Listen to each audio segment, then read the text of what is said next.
Top quality और consistent performance के लिए सिर्फ सिल्वर पंप्स। टॉप क्वालिटी और कंसिस्टेंट परफॉर्मेंस के लिए सिर्फ सिल्वर पंप्स, नाम याद रखना। आज जायकवाडी प्रकल्प, त्याला आपण नाथसागर म्हणतो पैठण, तो नाथसागर हा जलाशय छत्रपती संभाजीनगर आणि अहिल्यानगर या सीमेलगत आहे। त्या जायकवाडी प्रकल्पाच्या त्याची लांबी 55 किलोमीटर आहे आणि रुंदी 27 किलोमीटर आहे। तो जनरली 35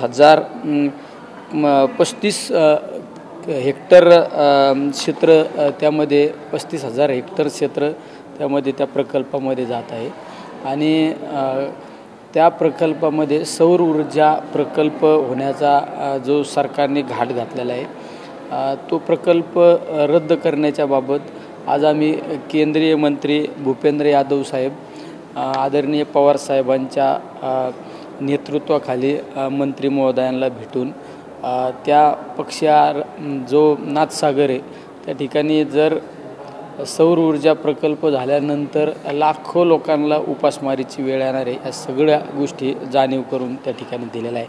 कारण हा प्रकल्प होत असताना तो खऱ्या अर्थाने केंद्र सरकारने पक्षी अभयारण्य म्हणून 1986च्या दरम्यान घोषित केलेला आहे आणि त्याचबरोबरीने इको सेन्सिटिव्ह झोनसुद्धा आहे। त्या जायकवाडी प्रकल्पावर, त्या नाथसागर प्रकल्पावर कमीत कमी 264 जातीचे पक्षी त्या परिसरामध्ये आपल्याला पाहायला मिळत आहे। त्यामुळे तो प्रकल्प झाल्यानंतर कमीत कमी 1.5 ते 2 लाख लोकांची उपासमारीची वेळ येणार आहे।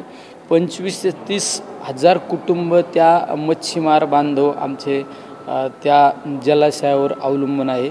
म्हणजे आमचे सर्वसामान्य कार समाजाचे असो, भिल्ल समाजाचे असो, इतर अशा वेगवेगळ्या समाजाचे लोक मच्छीमाराचा व्यवसाय करत आहे।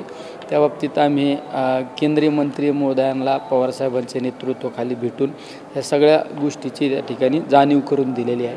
कारण वास्तविक पाहिलं तर भागवत कराड साहेबांनी 2022ला एक पत्र दिलं होतं आणि त्या पत्रामध्ये सुद्धा एक त्यांनी परवानगी नाकारली होती आणि त्या बाजूच्या 26 ग्रामपंचायतींनी सुद्धा त्यातला विरोध दर्शवलेला आहे। त्यामुळं हे पक्षी अभयारण्य असल्यामुळं या ठिकाणी सौर प्रकल्प होणं हे चुकीचं आहे, हे कुठल्या नियमात बसत नाही। कारण वास्तविक पाहिलं तर आज जायकवाडी प्रकल्प हा 102 TMCचा आपण घोषित केलेला आहे, पण त्याची जर खरी परिस्थिती पाहिली तर तो एक 80 TMCसुद्धा पाणी आज त्या ठिकाणी उपलब्ध नाही, कारण वाळू आणि सगळा गाळ साचलेला आहे। आणि जर तो प्रकल्प झाला, लाखो लोकांची उपासमारीची वेळ तर येणारच आहे, पण त्याचबरोबरीने त्या ठिकाणचं पाणीसुद्धा एक खराब पाणी त्या ठिकाणी होणार आहे। मंत्री महोदयांनी वेळ घेतल्यानंतर त्यांनी काय सांगितलं, आश्वासन काय दिलं? मंत्री महोदयांनी अतिशय पॉझिटिव्हपणे आमच्याशी चर्चा केली। त्यांनी सांगितलं की आपण राज्य सरकारकडून त्या बाबतीतल्या जे कागदपत्र मागणी करू आणि केंद्रीय स्तरीय एक बैठक घेऊन त्या विषयावर आपण निश्चित तुम्हाला अपेक्षित असा निर्णय देण्याचं त्यांनी आश्वासन त्या ठिकाणी दिलेलं आहे।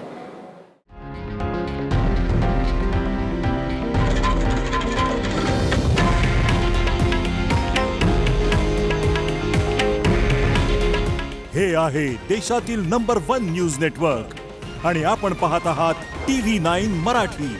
काळजी तुमची, हित महाराष्ट्राचं।